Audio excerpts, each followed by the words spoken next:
Mit tudtak tenni az elmúlt héten annak érdekében, hogy azok az apró hibák, amik vereséghez vezettek, azok kijavításra kerüljenek, és a csapatnak legyen esélye a Ferencvárossal szemben? Hát először is folytatni szeretnénk azt a második félidős játékot, amit már javulóba volt, és sajnos eredményben ez nem mutatkozott meg a végig, nem tudtuk behúzni az eredményt, de a második félidő diametrálisan más volt, mint az első félidő Fehérváron. Elég passzívan kezdtünk, remélem, hogy ez ma nem fog megismétlődni. Erre készültünk, és ezt elemeztük is, hogy nagyon úgymond langyosan mentünk bele a mérkőzésbe, és tényleg passzívak voltunk, és az ellenfél akár az 1-1 párharcokban is erősebben játszott az első 20 percben.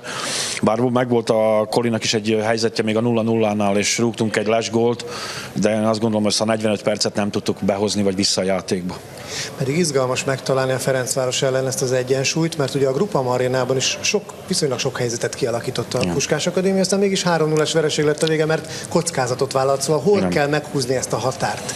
Hát igen, az utoljára 6 perc alatt kaptunk 3 gólt, és azt gondolom, hogy merem azt állítani, hogy azon a mérkőzésen minimálisan olyan jól játszottunk, mint a hazaiak, de hát egy kvalitatív csere eldöntötte a mérkőzést, akkor Szaldanya állt be, és ő rúgta nekünk ezt a 3 gólt. Nekünk is megvoltak a helyzetjeink, de nagyon nyitottak voltunk a középpályán. Ez történt a Vidi ellen is elvileg, hogy a középpályát nem úgy védekeztük, olyan magasat, és annyira sűrítettünk, és nem nyertünk pár harcokat a középpályán, és szerintem ott vesztettük el a fonalat mindjárt az első félidőben is. Érdekes, mert mintha Fradinak is itt ezzel lenne a problémája itt az elmúlt mérkőzéseken. Tehát nagyon kíváncsi vagyok, hogy itt dől majd el a mérkőzés sorsa. Hát én azt gondolom, hogy én legalábbis jó iramú mérkőzésre várok ma. Gondolom úgy, hogy mi az ellenfél is kielemezte a hibáikat, és ahol van.